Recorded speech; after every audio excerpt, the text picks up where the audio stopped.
Hello there, and we are here with the man himself, Brett Jones. Brett, how you doing today? Fabulous, Zach. How are you? It's great to have a chance to talk to you and your audience, and looking forward to spending some time with you early next year. Absolutely. Well, with that being said, let's go ahead and get the shameless self-promotion out of the way. Unless you've been living under a rock, we've got Lift-A-Palooza coming up in January, which is our big annual strength festival, seminar, event. And Brett will be our featured presenter on Saturday. And so we've got a full day with Brett Jones. And personally, I could not be more stoked to have you and to host you in Nashville. So just to kick things off, do tell, what are you going to be teaching and presenting on at the event? So I think it'll be movie quotes and hair care tips, and things. And for anybody watching the video, you should be laughing at this Perfect. point. But no, so honored to have a chance to be there and present, and I'll be teaching the Iron Cardio program that I've been developing and using for the last 5 years. It was how I rebuilt my strength and conditioning post-cancer treatment. And so a simple yet constantly varied and complex yet easy to use combination of oxymoronics and different things that come together into a nice little program. It's gotten me some good results over the last few years, and for my students that are following it. So it's a kettlebell-based strength conditioning program. Focuses on some real fundamental exercises: clean, press, squat, add a snatch or a swing if you want. Pull-ups can fit into the mix.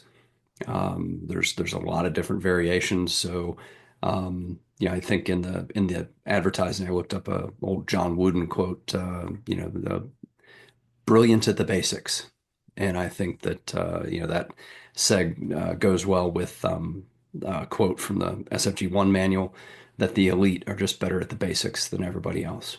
And so the idea is just that. Every time I do it, I'm trying to nail my clean just that much crisper. The press and the path for the press that much better. And what am I doing in my squat? How am I staying connected? And then if I'm turning it into a snatch, you know, how do I have that nice tight drop out of the rack, powerful snatch? So uh, it'll be a lot of that, but how it came about, how to program it, how to execute it, and all the different versions that are possible. Awesome.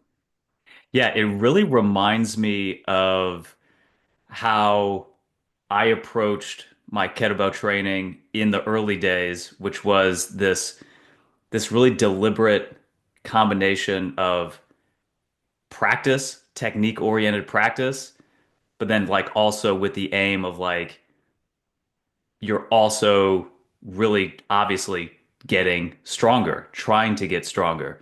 Actually, I know we don't like to use the workout, but like actually getting some good hard work done. And so Yep.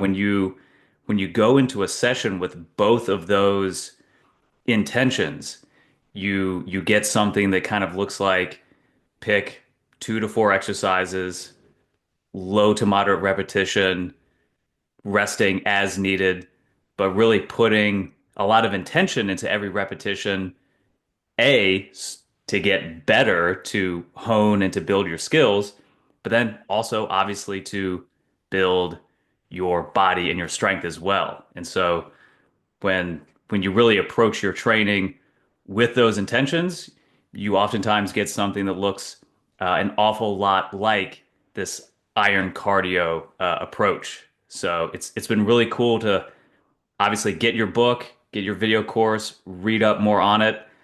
Obviously, we're going to get the in-person experience here in a few months, which is going to be super cool.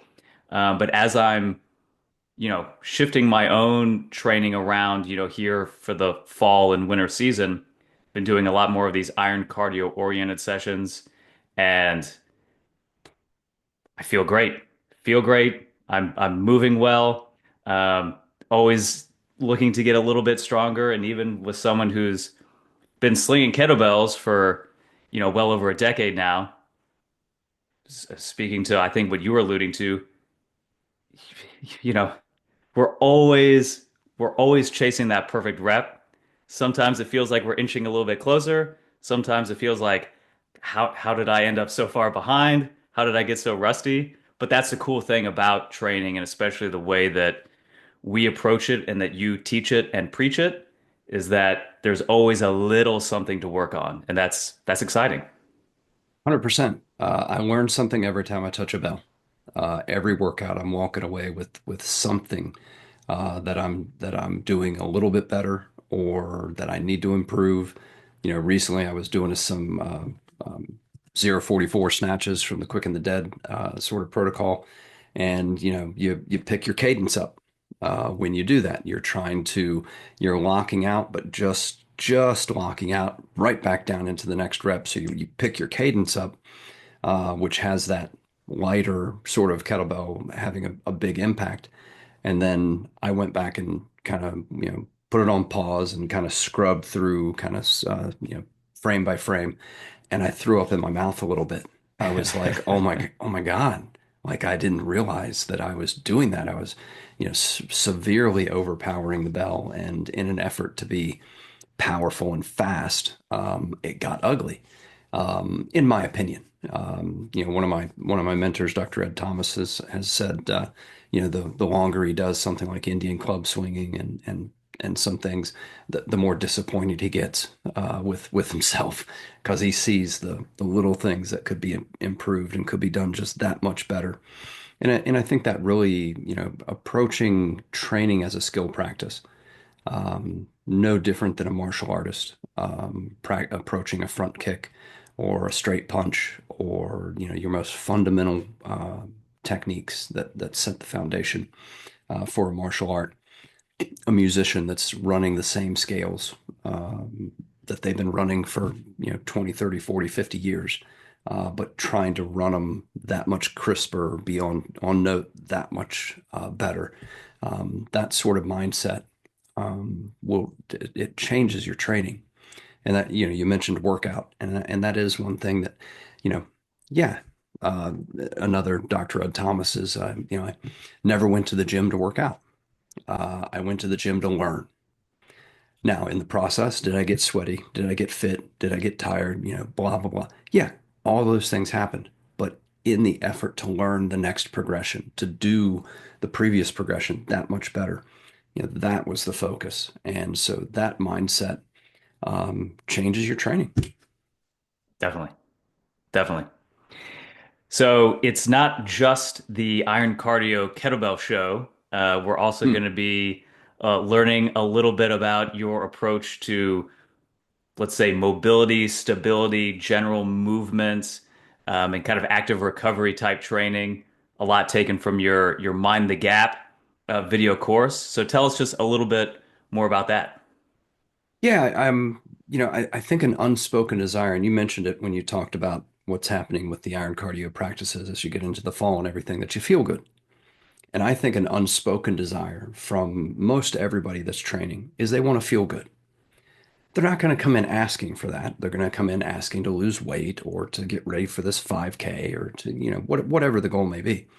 But the background is, hey, I'd like to do this and not hurt. I'd like to do this and feel good, like I'm ready for my next session.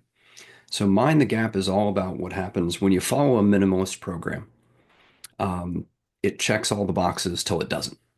And so you can get away with a very minimalist program for a long period of time. But there are some gaps that start to show up. There's in the ankle, hip, and T-spine area, there's some mobility things we really need to check in on. From a stability standpoint, the shoulders, hips, and something like a single leg deadlift, there's some stability needs that can be lost. And then, from a strength perspective, which sounds weird, but like single leg strength and these bottom up drills and things of that nature, there are some strength gaps that can start to show up. So, Mind the Gap is all about minding the gaps that can show up in your mobility, stability, and strength. And just kind of a simple way to approach that. One of the things that can happen is you start to check all the boxes is your nice little condensed routine that only took you 45 minutes has become an hour and a half, and you've got all this extra stuff to fit in. Well, we're going to avoid that too. Yes, the warm up, movement prep, whatever you want to call it, might get a little longer than you're used to, but it's still going to be efficient. I get ready to train within 10, 15 minutes on the outside. And that includes all of my mind the gap, the first couple get-ups that I'm doing. Like that's me ready to train. Includes a little soft tissue work and things like that. If you're on your foam roller for the first half hour of your session, we need to talk. You have a bad relationship with your foam roller. Right. Yeah. What is it? A little codependence, if that's possible with an inanimate object. I think a lot of people are guilty of that. Hey, it's AI bots are way ahead of you Uh, on that. right, right. Yeah, yeah, it's all good stuff. And yeah, when we take the same general attitude towards, you know, this, let's say, broad umbrella term of corrective movement, corrective exercise, things that just kind of keep everything working the way that it's supposed to.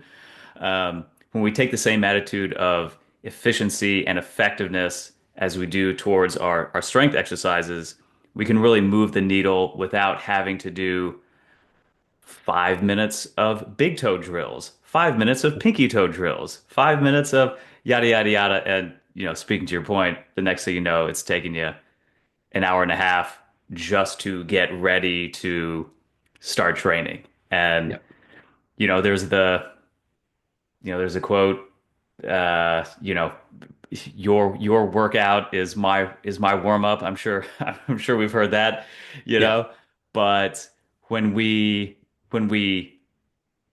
really make it a point to not like differentiate, so many things like this is what I do just to warm up versus this is what I do to get stronger with, I think, a mature training attitude. It's all on the same spectrum. This is all these things are what I'm doing to get better, to get stronger, to feel better. Some things involve a kettlebell, some things involve rolling around on the floor, sometimes it involves roll around on the floor with a kettlebell. So again, that's just what I've always really liked um, with your approach, the approach that I think you teach, that I think you walk the walk so well, which is again just going into this whole idea of blending like what's good for your body is good for your body. What's good for your body is good for your performance.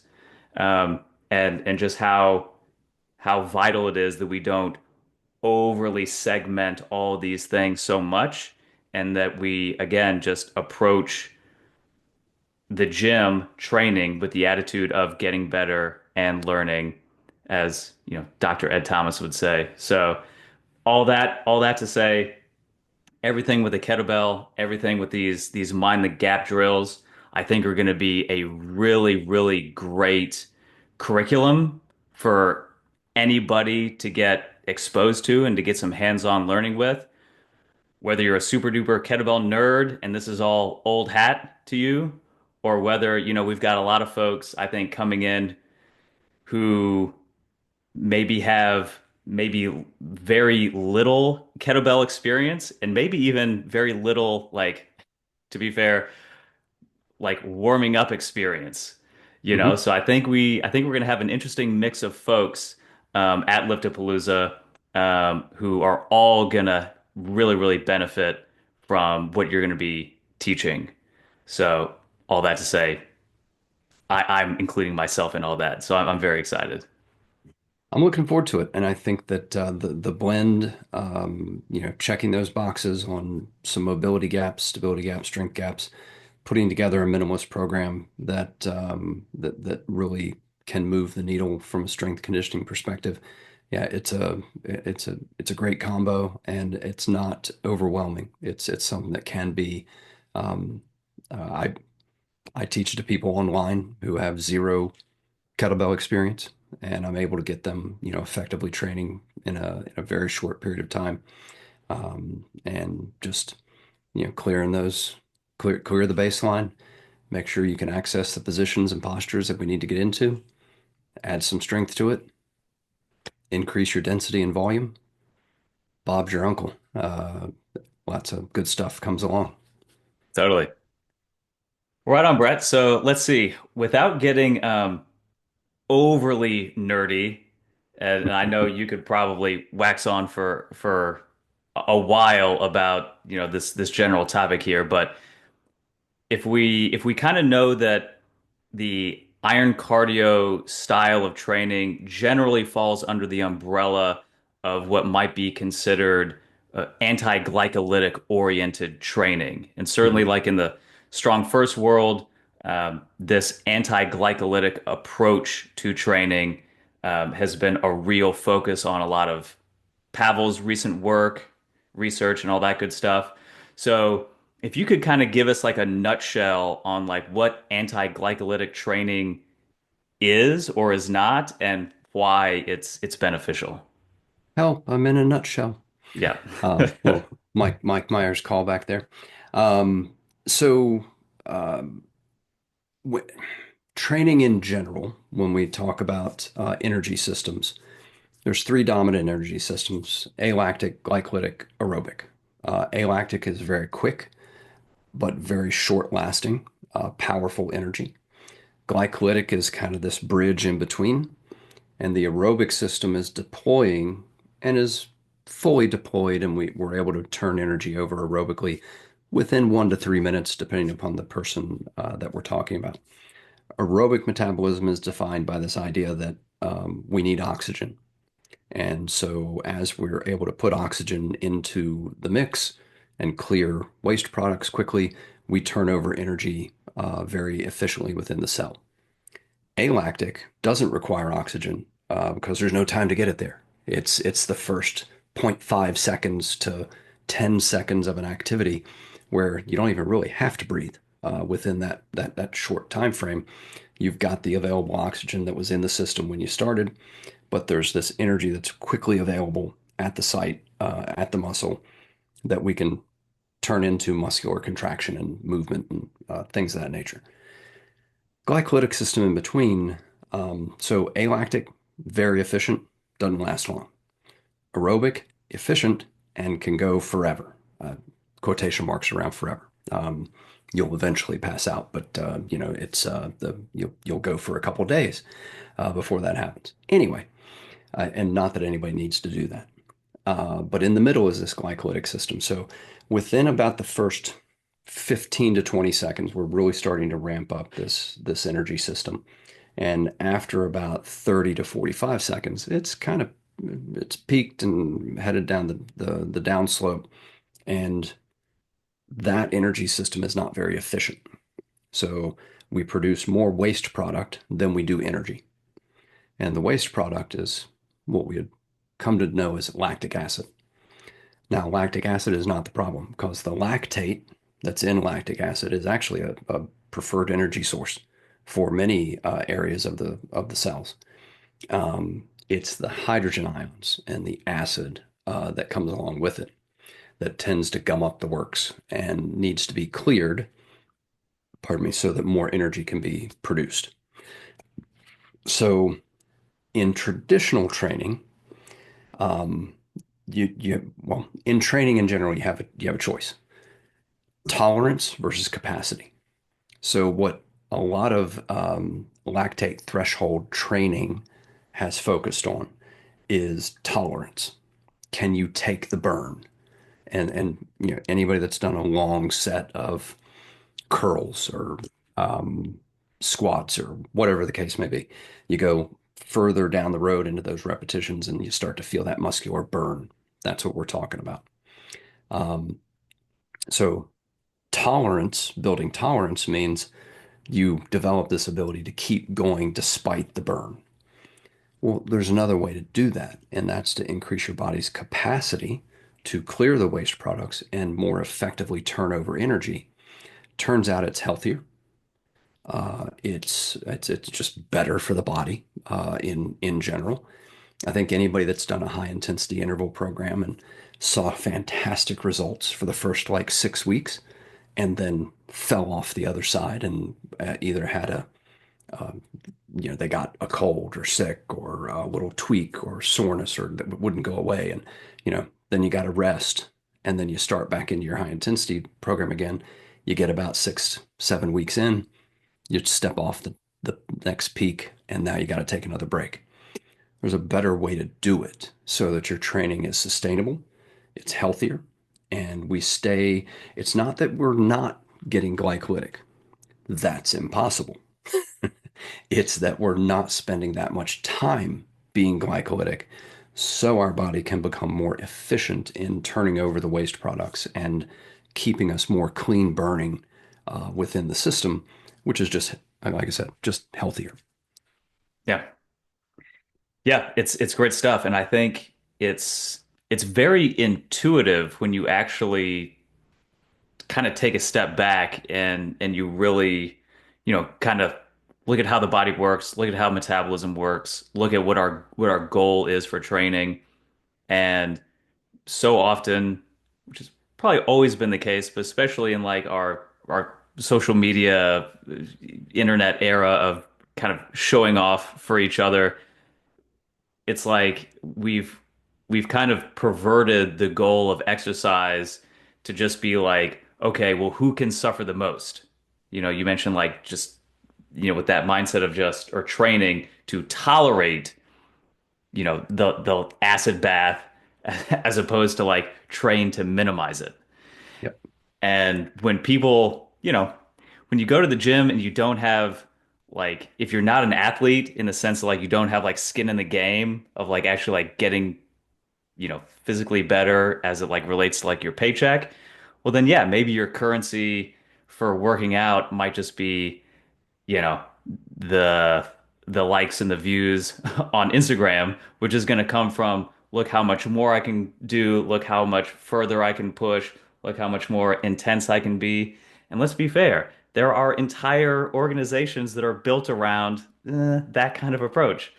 Of course, we don't need to name names, but yeah, what I've always appreciated, about again, StrongFirst and the way that we've that StrongFirst has kind of always had this eye for like developing the best, strongest everyday athletes, but doing it in a way that is sustainable as possible and that builds the body and that always has kind of health and vitality at its core and not just the doing things more and more and bigger just for the heck of it.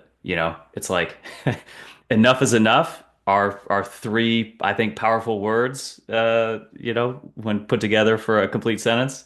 And so I think this, generally speaking, this anti-glycolytic approach to training, to getting stronger, is something that, you know, more and more, I think, is more and more important to get out there as a message as more people are getting into strength and conditioning.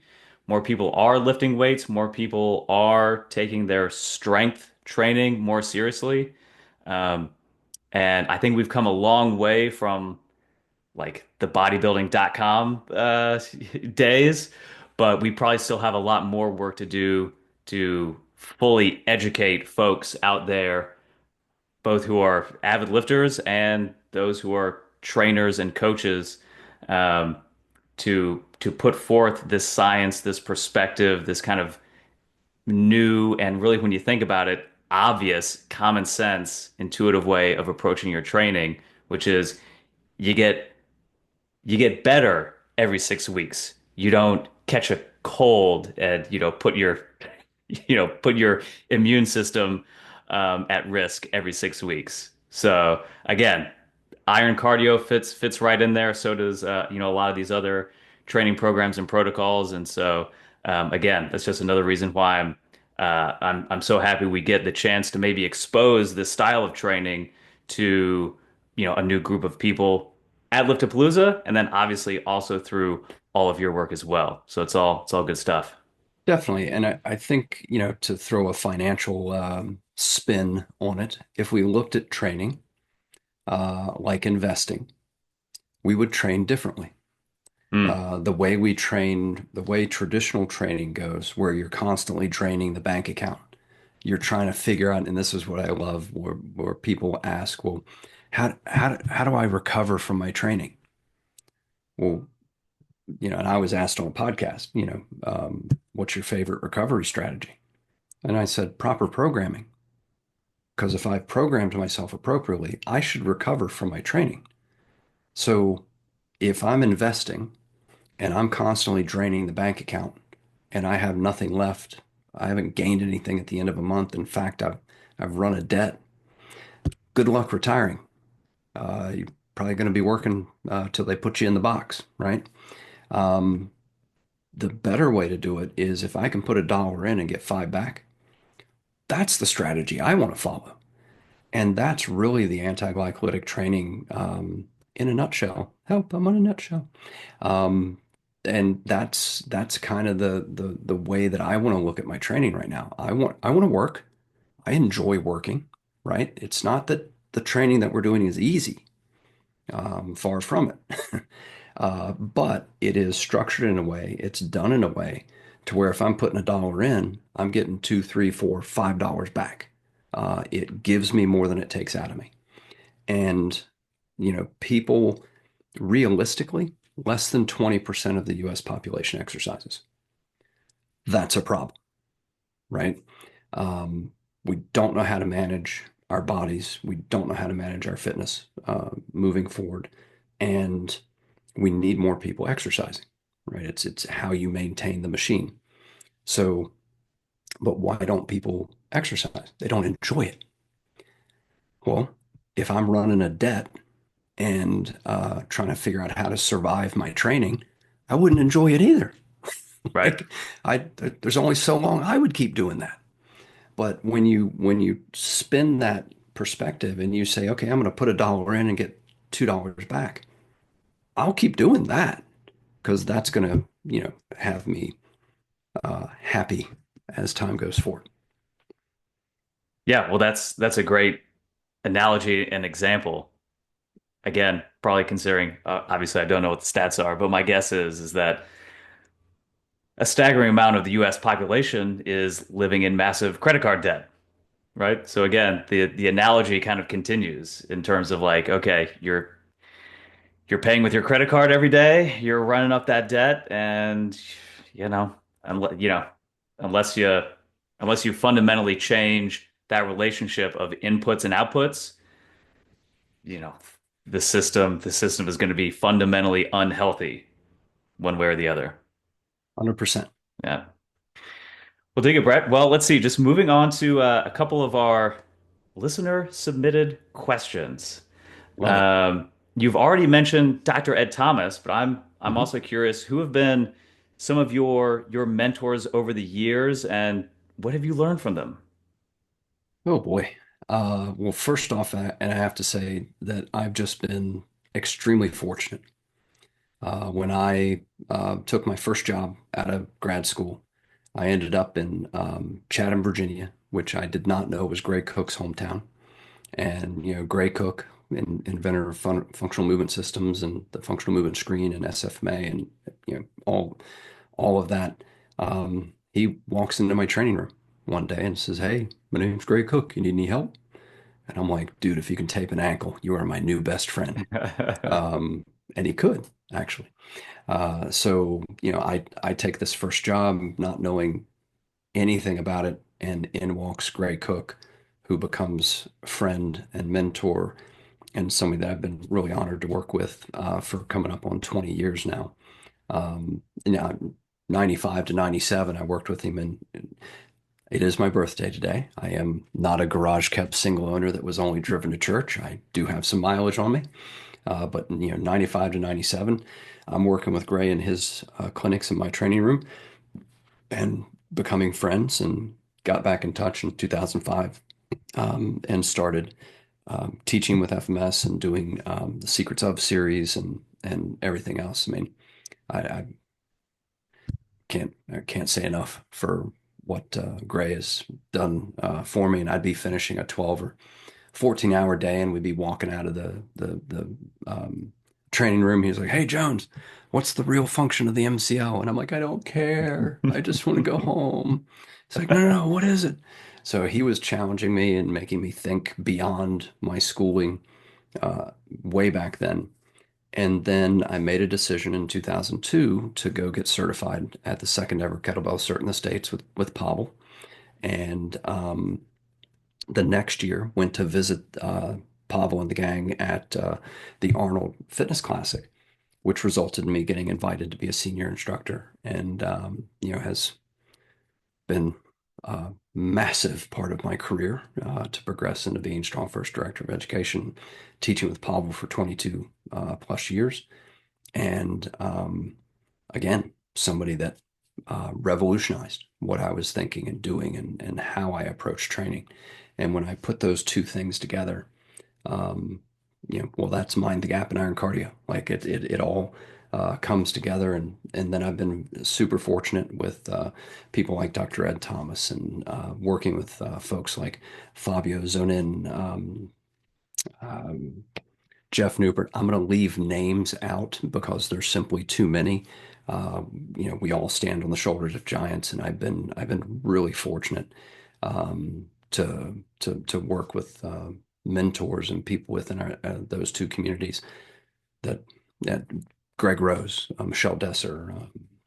I, I could keep going, but I've just been very, very fortunate. And you never know what those, you make that little decision. Oh, I'm going to go see this person, or I'm going to go take this workshop, or, go to this thing. Boy, you never know. You never know where it's going to take you. Yeah, absolutely. Well, yeah, it's a fun full circle moment. Um, I think a lot of people know this, but Gray Cook and I are from the same hometown, Chatham, Virginia, and obviously I got my start in training in earnest after reaching out to Gray, finding him on the old Dragon Door directory. And of course, around town, we just know him as the local PT guy. I mean, all my buddies, in high school, like their dads, would go see him for sprains and strains and aches and pains and that whole thing. And yeah, it was just so funny, much later, actually realizing who he was and his breadth and depth of work, and him, pointing me in the direction that he did. Yeah, was obviously absolutely fundamental to, whatever success I've had in this whole training game. So just the fact that all three of us kind of have this funny thing in common with little old Chatham, Virginia, is just, yeah, it makes me chuckle every time. So I love it. I love yeah, it. Yeah, definitely didn't know what I was getting into when I made the decision to take that first job, and working with Gray's just been fantastic. He's one wonderful person. absolutely. Well, right on, Brett. Well, you've been so generous with your time, especially here on your birthday. So maybe just we have a couple quick, hopefully simple, although, I have been known to wax philosophical. I was gonna say, is there any such thing as a simple question? Uh, so I know, at least for me, teaching the kettlebell clean to clients is oftentimes one of the trickier things to teach because it's like on paper and looking at it as an exercise, it's so simple. And some people, to be fair, knock out the clean pretty darn well the first time they try it. But the vast majority of folks, even if they have a solid swing, maybe good Turkish getup, good press and whatnot, the clean seems to be a bugaboo in a lot of people's um, development on the kettlebell. It seems to be this skill, this lift that kind of eludes people, and just there's just kind of a big question mark in their minds in terms of like, well, how how is this lift not coming together? So all that to say, that's a little bit of a preamble to ask, as someone who's taught untold numbers of people and trainers how to lift a kettlebell, especially something as in our fundamental big six, the kettlebell clean. What do you see as one of the most common errors with the clean, whether that's in terms of technique, whether that's how people teach, whether that's how people try to learn? If you could maybe hone into like one or two things that you kind of see as a mistake that people make in the clean when it comes to learning it, when it comes to performing it, and maybe what's your secret? What's your secret to getting people to clean cleanly? Kettlebell humor. I love it. Um, I Number one and the biggest thing is when you're struggling with the kettlebell clean, you're trying too hard. And if we put this on a volume knob of 10, we do not have the one that goes to 11. So we 10 is max effort. One is I kind of tried. If you're swinging powerfully and efficiently at a 7 or 8, your clean happens at a 1 or 2.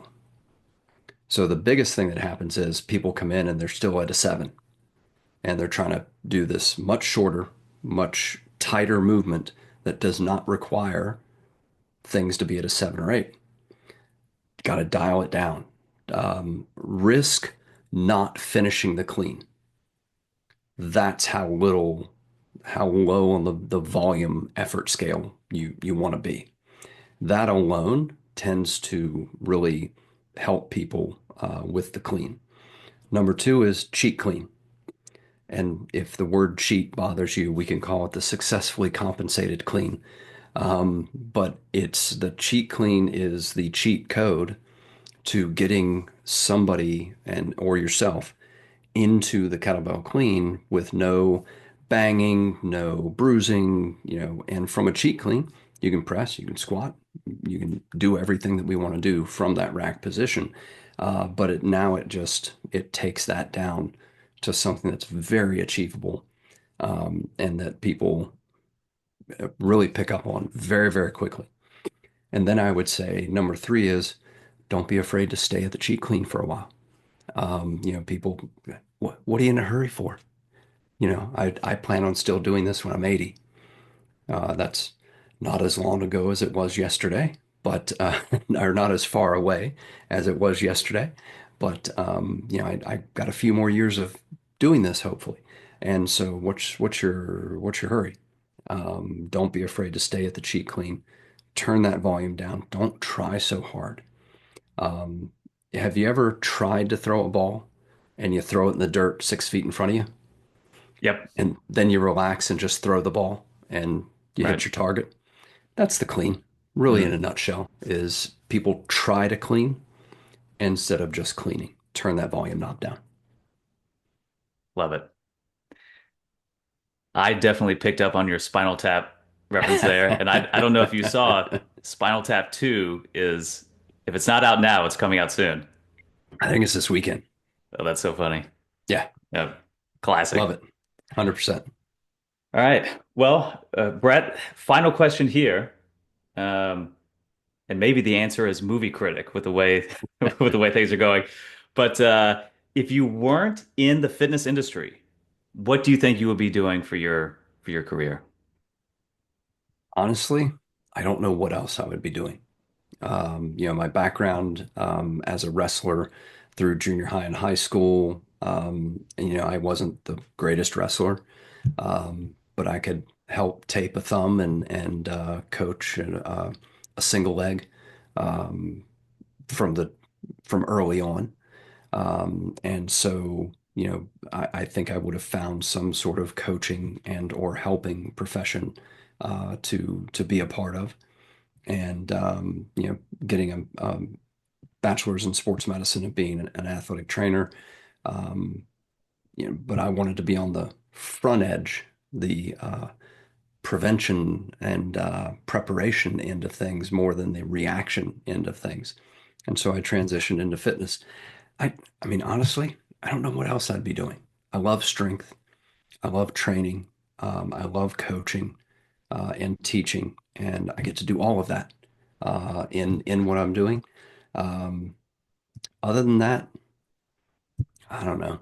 Um, Probably be a movie critic. Love it. Well, right on. Well, Brett Jones, thanks again, as always, for taking the time. Thanks in advance for making the trip out to Nashville for Lift-A-Palooza. For anybody out there who's curious, that's going to be the last weekend in January, January 31 through February 1st. And yeah, the order of the day is going to be Saturday, Brett Jones, and Sunday we've got Jen Thompson, who is well known for her bench press, but is just a stellar overall powerlifting athlete and coach in her own right. And so having y'all two under the same roof in the same weekend, same event, is just going to be a real treat. So anybody out there who's even tangentially interested in strength training, getting better, getting stronger, nerding out about movement, hanging out and networking with other folks of like mind, this is definitely going to be for you. So if you're listening, we'll have links for all that fun stuff wherever you're hearing or seeing this content. And in the meantime, Brett, thank you again so much. Enjoy your fall and first part of your winter season. And again, can't wait to have you in Nashville in January. Looking forward to it. Thanks, Zach. Thank you, sir.